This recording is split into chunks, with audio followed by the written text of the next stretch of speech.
ადრეულ ასაკში როდესაც მე დავიწყე, მაშინ იყო ეს სტერეოტიპი, რომ ქალი ფეხბურთელი ძალიან უკვირდათ. მაშინ ალბათ 6 წელია მე ვთამაშობდა, მაშინ არ იყო განვითარებული ქალთა ფეხბურთი. ასევე იყო ოჯახისგან რომ არ უნდა მეულო ფეხბურთზე და ბიძამი მიყვანა. სტერეოტიპები თავიდან მოყოლებული ძალიან დიდი იყო და დღემდე გრძელდება ეს ყველაფერი. თითქოს ქალს არ შეუძლია დააკავდეს ძალისმიერი სპორტით, როგორიც არის სიტყვაზე ფეხბურთი, რაგბი, ჭიდაობა, ნებისმიერი რამ. ისინი ფიქრობენ, ხალხის უმეტესობა ფიქრობს, რომ ქალის ადგილი არის სამზარეულოში, როგორც დიასახლისი.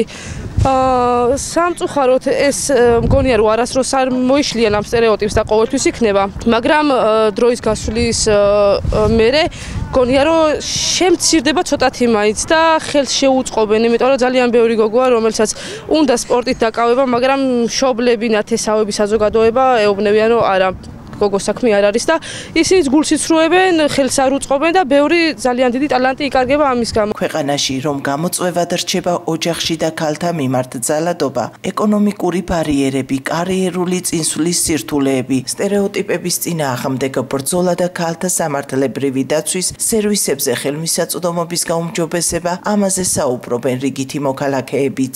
ძალიან გახშირდა ძალადობა ქალებზე, რავი, სიკვდილიანობა ძალიან გახშირდა. ეს ნამდვილად უნდა მოიხდეს, აუცილებელია.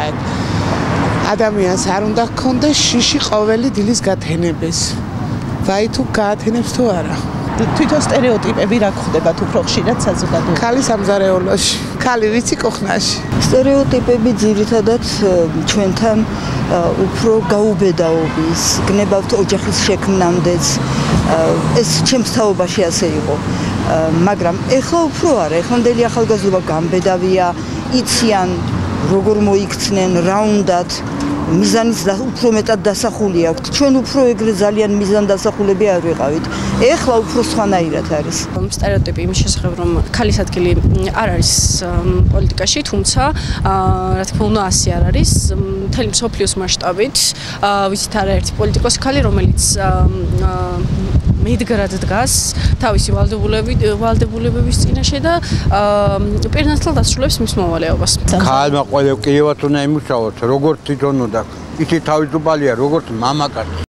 8 მარტი ქალთა უფლებების დაცვის საერთაშორისო დღეა და მას პრაქტიკულად მთელ მსოფლიოში აღნიშნავენ. თუმცა ზეიმის მიღმა უფლებადამცველები იმ გამოწვევებზე საუბრობენ, რომლის წინაშეც საქართველოში მცხოვრები ქალები დგანან. მისესად კი გენდერულ უთანასწორობას ასახელებენ. აღსანიშნავია საქართველოს პარლამენტის მიერ სავალდებულო კვოტირების მექანიზმის გაუქმებაც და გენდერული თანასწორობის თაობაზე ინიცირებული ცვლილებების საკანონმდებლო პაკეტი. პირველ რიგში ქალბატონებს მიულოცავ საერთაშორისო დღეს, რაც შეეხება უფლებრივ მდგომარეობას.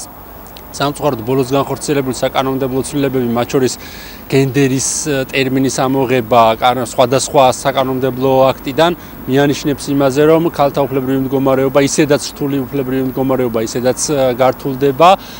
თუმცა ზოგადად ცალკე ქალთა უფლებრივ მდგომარეობაზე საუბარიც ზედმეტი არის უკვე ქვეყანაში, როდესაც ყავს არაერთი პოლიტიკური პატიმარი, პოლიციელები არ დასჯილან ჩადენილი დანაშაულების გამო და ქვეყანაში ადამიანის უფლებები არის გაუქმებული და ცალკე უკვე ქალთა უფლებებზე საუბარი ვფიქრობ, რომ ზედმეტი არის. შინაგან საქმეთა სამინისტროს სტატისტიკური მონაცემების თანახმად 2024 წლის იანვრიდან სექტემბრის ჩათვლით ქალთა მიმართ ძალადობის ფაქტზე 692 შემაკავებელი ორდენი გამოიცა. ამასთან ფიზიკური ძალადობის 140, სექსუალური ძალადობის 38, ხოლო ფსიქოლოგიური ძალადობის 646 შემთხვევა დაფიქსირდა. ბოლო 10 წლეულში ჩატარებული ყველაზე მასშტაბური ქალთა მიმართ ძალადობის ეროვნული კვლევა საქართველოში გვაჩვენებს, რომ სტერეოტიპულ დამოკიდებულებასთან ერთად მოსახლეობაში ქალთა მიმართ ძალადობასთან დაკავშირებით მაღალი მიმღებლობა აღინიშნება. როგორც ოფიციალური სტატისტიკა, ისე საერთაშორისო ორგანიზაციების კვლევები აჩვენებს, რომ ქალთა მიმართ და ოჯახში ძალადობის პრევენციისა და მსხვერპლთა დაცვისა და